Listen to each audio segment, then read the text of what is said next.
Olá, seja muito bem-vindo e muito bem-vinda ao Vida em Família. Aqui, a minha meta, o meu objetivo é ajudar você a solucionar os problemas que você vive aí na sua rotina familiar. Por isso, se você já está assistindo pelo YouTube, ótimo, mas se você está assistindo pela televisão, você pode assistir na íntegra pelo YouTube TV Evangelizar Oficial. E não se esqueça de seguir o nosso Instagram, Evangelizar TV. O programa de hoje vai falar sobre birras, desobediências, como lidar com tudo isso. Para você que é mamãe e papai, sabe bem o desafio que é educar bem uma criança. Ter uma criança bem educada exige do pai e da mãe autodomínio, autocontrole e autoridade. Porque sem autoridade materna, paterna, a criança não vai te obedecer, a criança não vai te ouvir. E para conquistar essa autoridade materna, é preciso ter autodomínio de si.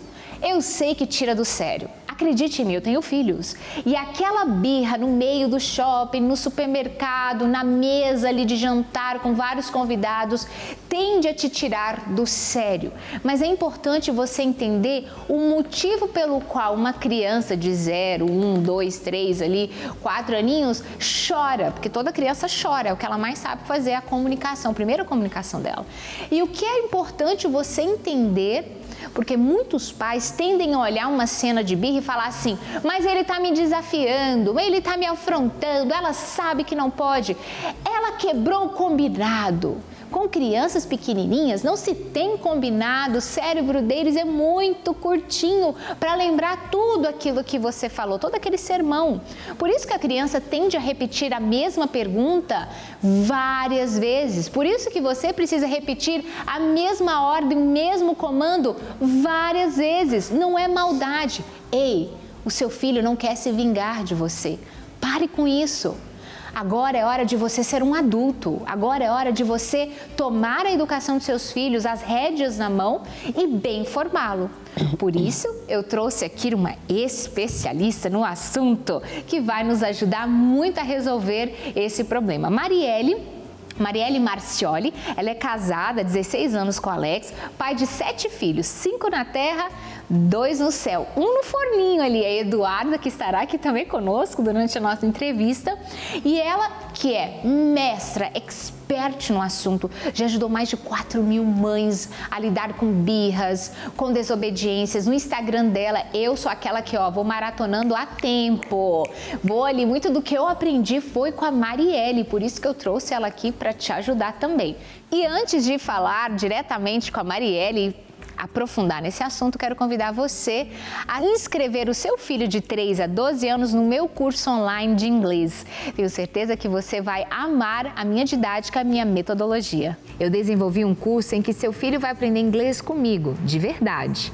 São mais de 100 aulas gravadas, onde ele vai aprender inglês com uma criança americana. Além disso, seu filho terá acesso a um material inédito no Brasil através das apostilas English Book Kids. No método Meu Filho Bilíngue, seu filho vai aprender inglês de verdade, as cores, traçados, alfabeto, vocabulário de inglês nativo. Entre agora no Instagram O Meu Filho Bilíngue e adquira a assinatura anual. Você pode parcelar o curso em 12 vezes no cartão de crédito. Se seu filho tem entre 3 a 12 anos, invista nele. Essa é a melhor idade para aprender inglês. Inglês é o idioma universal e pode garantir grandes oportunidades para o seu filho. Não desperdice essa chance. Adquira já o método Meu Filho Bilíngue, entre no link do meu Instagram, Meu Filho Bilíngue, e garanta essa oportunidade. Inclusive, as aulas serão gravadas com edição lúdica, imagens e cores para ajudar o seu filho a assimilar tudo que eu estou falando na aula 100% em inglês. É a sua chance, não perca, estou esperando por você. Agora sim, nós vamos para o nosso bate-papo com a Marielle Marcioli. É uma honra ter você aqui, viu, Mari? Para quem é seguidor ali no Instagram, fica assim doido querendo conhecer pessoalmente. Seja muito bem-vinda ao Vida em Família. Obrigada, Fer. Eu que tenho a alegria e a honra de estar aqui. Falei com ela que nem tá parecendo que ela tá com a Eduarda aqui, né? Olha que grávida linda, meta para nós aqui, mulheres. São 4 meses e já tá dando ar da graça. Ai, querida. Vamos começar com aquela pergunta, né, que vai ajudar muitas mães, porque a birra tira qualquer mãe do sério. Mas para aquelas que não têm as informações que a Marielle vai dar, porque aí sim, se você tiver as informações certas, você vai saber se controlar. Marielle, como acalmar uma birra? Eu acho que o mais importante é o começo de tudo isso. O que é uma birra, afinal de contas, né? Você começou falando que a criança realmente não tem maturidade. Eu parto desse pressuposto mesmo, que a criança pequenininha, ela está numa fase de desenvolver as suas capacidades, né? Então, a primeira coisa, a criança bem pequenininha, ela está preocupada só com os seus afetos. Né, com o que ela sente. Então, se eu sinto que algo é bom, eu quero. Se eu sinto que algo não é muito prazeroso, eu não quero.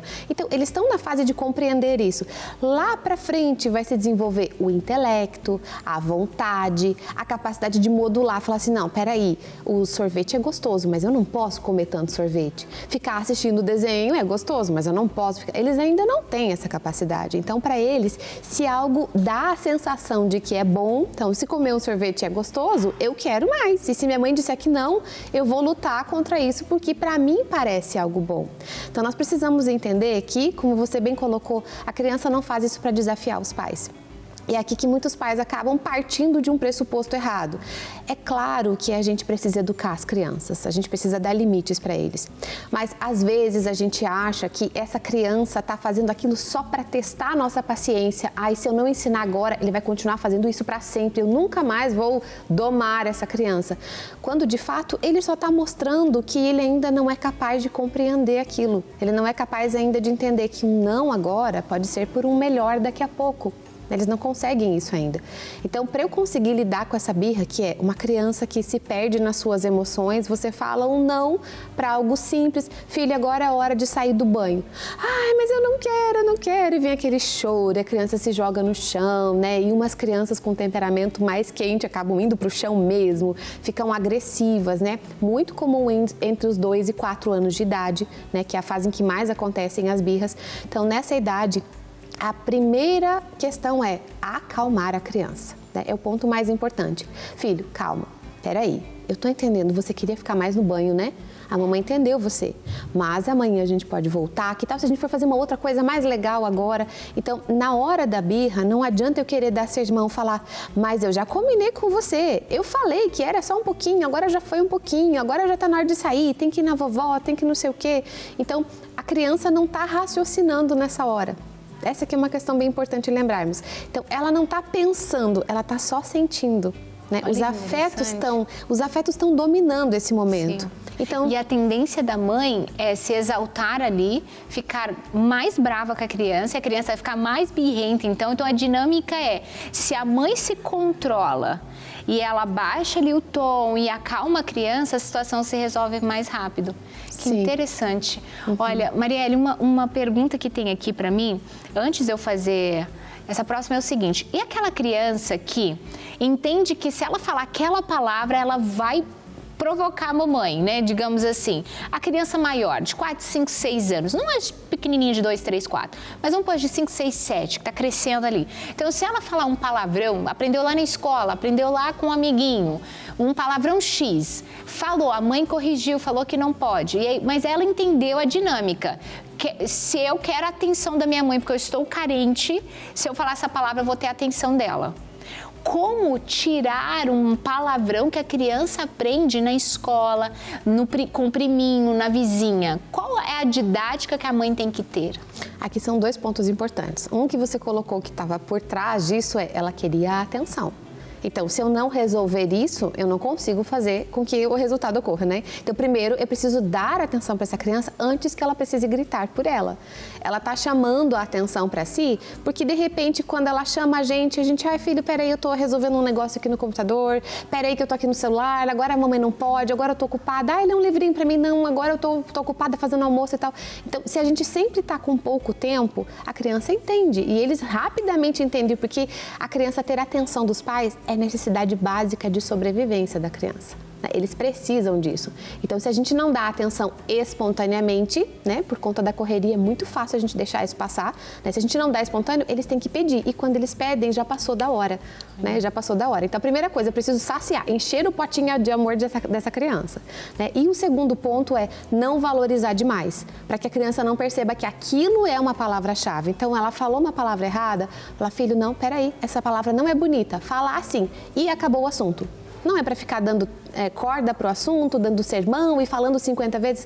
Acabou, filho, não fala isso que assim não é bonito. Fala isso aqui, ponto, chega. Né? Se a gente fizer isso uma série de vezes, né, repetindo e encher o potinho de amor da criança, tende a ser uma fase que passa rápido. Gente, essa Mariela é uma bênção, né, gente?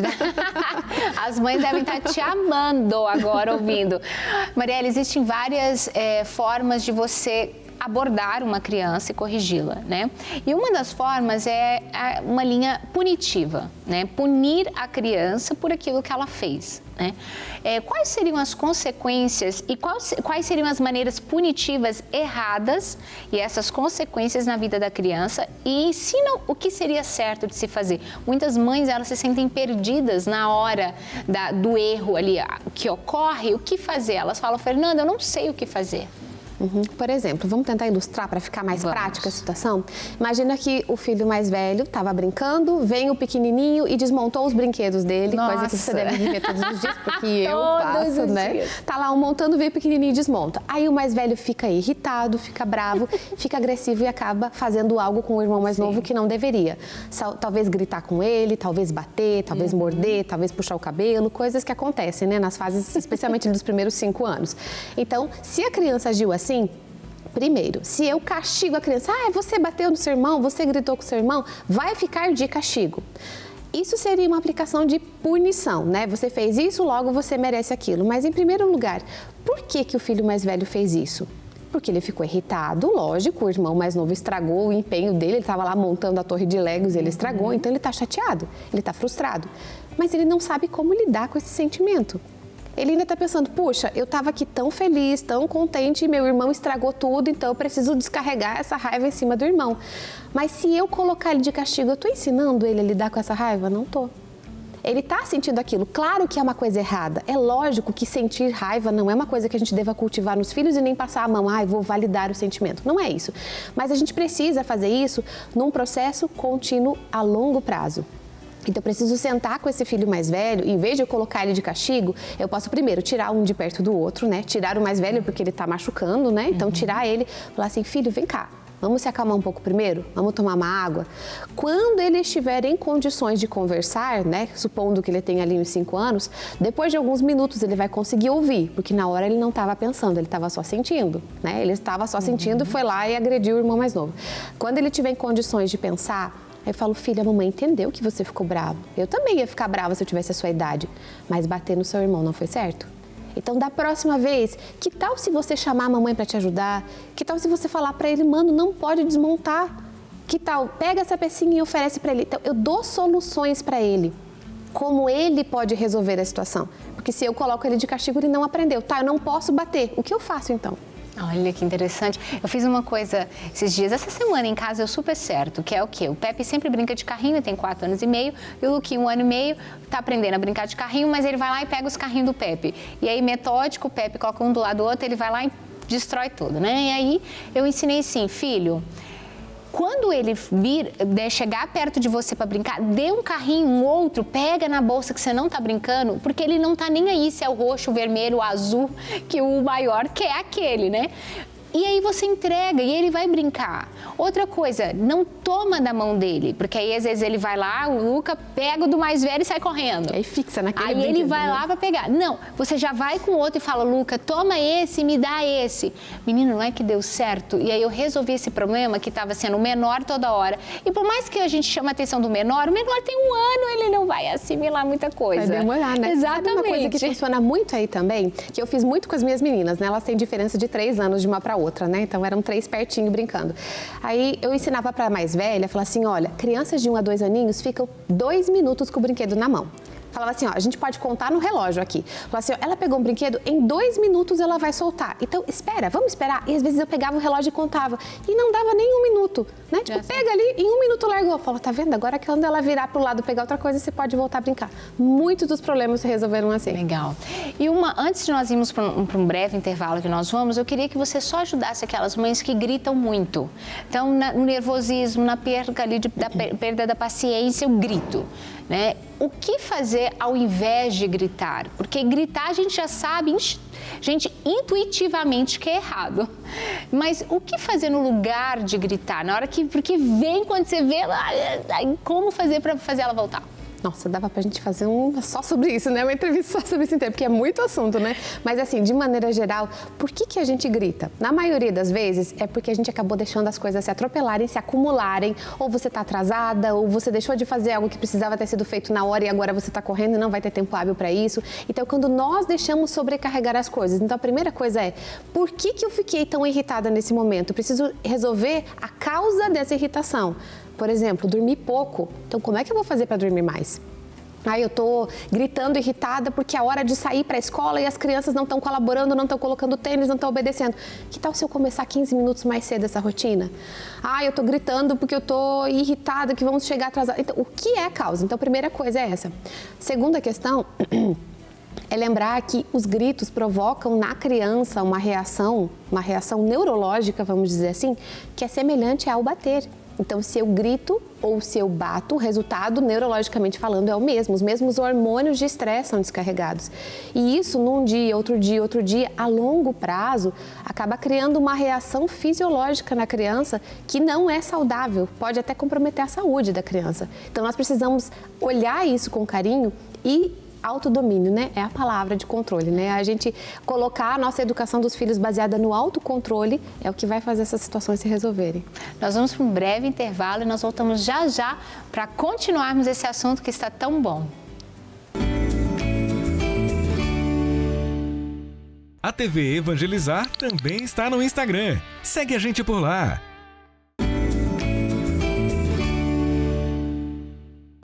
Estamos de volta no Vida em Família e agora eu volto com a Marielle aqui no nosso bate-papo. E antes de nós irmos para o intervalo, você falou algo que eu quero pegar um gancho e voltar aqui, que foi do grito, né? A mãe que tem tendência a gritar, a corrigir. E a Marielle foi explicando para nós aqui no programa que isso causa consequências neurológicas na criança, afeta a saúde dela.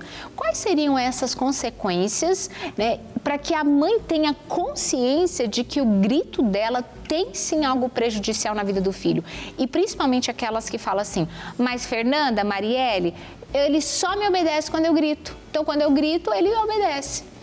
Então essas consequências fisiológicas, elas acontecem porque nós temos no nosso corpo um mecanismo de proteção contra situações perigosas. Então imagina, por exemplo, que você está aí na sua casa, você está deitado na sua cama, quase dormindo e de repente você ouve um barulho lá fora. O que acontece? O seu coração dispara, acelera, você começa a ter suor frio, você começa a ter a frequência cardíaca, a frequência respiratória aumenta, tudo isso porque esse hormônio está te preparando para uma situação perigosa. Então é fato, o cortisol que faz isso, ele é disparado em momentos específicos, mas ninguém pode viver sob descargas contínuas de cortisol. Ele é feito para momentos específicos, né? É um mecanismo de proteção do nosso corpo. Quando nós gritamos, a criança ativa esse sistema de defesa e ela tem uma descarga de cortisol. Tem estudos que falam que a longo prazo isso pode diminuir a imunidade da criança, prejudicar o funcionamento correto dos órgãos, pode prejudicar o crescimento da criança, alterar o sono dela. Então, acaba que uma série de consequências acontecem se ela estiver continuamente exposta num ambiente de pessoas que estão pondo medo nela o tempo todo. Aí entra aquela questão que você fala, mas eles só obedecem se eu gritar. Mas isso acaba virando um hábito. Se você está sempre acostumada a gritar, a hora que você pede com calma, filho, por favor, recolhe aqui os brinquedos que estão na hora do jantar, ele está lá na frente da televisão. Você vai lá e pede para a criança uma vez, ela já sabe, ela ainda não gritou, eu não preciso ir. Filha, a mamãe já pediu mais uma vez, ainda não gritou, não preciso ir. Filho, já falei, agora eu vou. Então, a gente acaba criando um hábito nos filhos. Então, tem muitas coisas que dá para melhorar aqui. Por exemplo, se eu peço do jeito errado, nessa situação que eu falei, foi um jeito errado de pedir. Eu tô lá na cozinha, meu filho tá na frente da televisão assistindo e eu pedi para ele lá não sei onde recolher os brinquedos. Tá errado. Eu preciso pedir no momento em que a criança esteja apta a obedecer. Especialmente nos primeiros anos, eu tenho que contribuir com a obediência dela. Se eu começo a fazer isso nos primeiros anos, quando tiver 7, 8, 9, 10 anos, eles vão estar preparados para isso, para obedecer num primeiro pedido. E a gente não precisa ficar gritando. Gente, incrível. É assim, a gente tem que buscar a informação certa para que possamos crescer cada vez mais como mães e educar bem os nossos filhos. Uma próxima pergunta é o seguinte: como fazer para a criança parar uma birra? Então, você está ali, a birra pública. Você está no supermercado e a criança quer um brinquedo, você fala que não vai comprar, porque vai comprar só ali a fruta, a verdura, enfim, ela se joga no chão daquele show e todo mundo do supermercado fica olhando para você. Ou você está no parquinho, está na hora de ir embora, você vai, fala para a criança que tem que ir embora e ela dá aquele show em pleno parque, começa a te bater, começa a te chutar, começa a te xingar. E aí você fica com aquela vergonha pública, às vezes toma uma medida desproporcional, desmedida por causa da vergonha. Ajuda essas mães, Marielle. Vamos de novo tocar em dois pontos aqui, né? A melhor forma de resolver uma birra é prevenir que ela aconteça. O melhor de tudo. Então, se você puder evitar, você já resolveu 50% dos seus problemas. Então, digamos que você vai ao mercado e você sabe que essa criança vai pedir coisa e você não vai poder dar, e você vai ter que fazer um combinado e ele não vai cumprir o combinado porque ele é pequenininho. Então, primeiro, não leve essa criança em horário de pico no mercado, não leve ela com fome, não leve ela com sono. Se você pega ela da escola depois de um dia cansativo, tá quase na hora de jantar, tomar banho e dormir, é o pior horário, você vai ter birras. Não fique uma hora fazendo compras com a criança já cansada. Tudo isso vai contribuir para você evitar o episódio, né? Aí, outra coisa que às vezes a gente esquece, toda vez antes de ir para o mercado, para o shopping ou para o parquinho, eu tenho que repetir para a criança: filho, vem cá, olha aqui, o que pode fazer no mercado? Pode pegar o que a mamãe falar para você pegar, pode dar a mão para a mamãe. O que não pode fazer? Não pode pegar o que a mamãe não pedir e não pode sair correndo. Por exemplo, né, 2 combinados básicos de cada coisa. Ai, Mari, mas eu já falei uma vez para ele e ele fez de novo. Mas com criança a gente repete, até que isso fortifique, até que isso vire algo intrínseco para eles, que eles entendam isso. E vai levar várias vezes para acontecer. Então, prepará-los antes de chegar. Toda vez, chegando no mercado, filho, como é que vai ser? Vai ser assim, assim, assim. Pronto.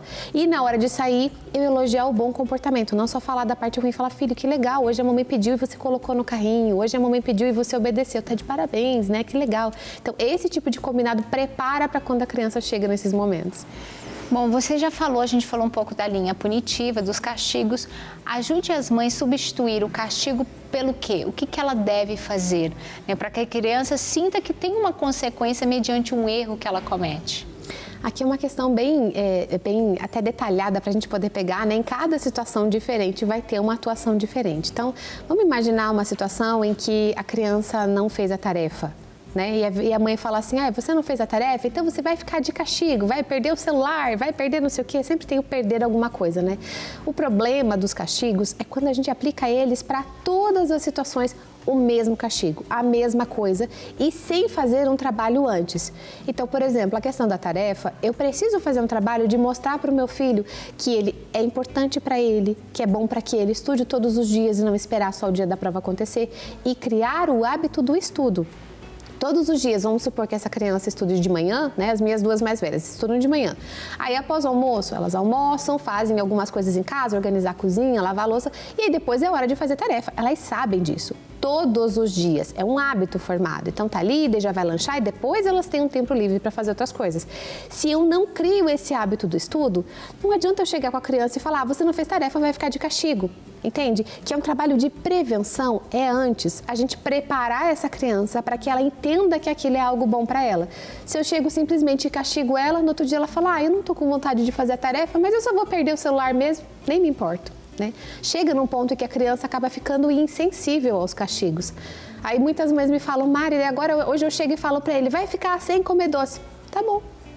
Né? Chega nesse ponto, porque vai ficando assim, tão batido já, né? Então, se a gente aplica esses castigos assim, desproporcional para qualquer coisa, a mesma coisa, a gente perde a função educativa, e não que ele tenha uma função, né? Então, a melhor coisa é ensinar o porquê, o que está por trás daquilo que eu quero que ele faça ou que ele não faça. Fantástico.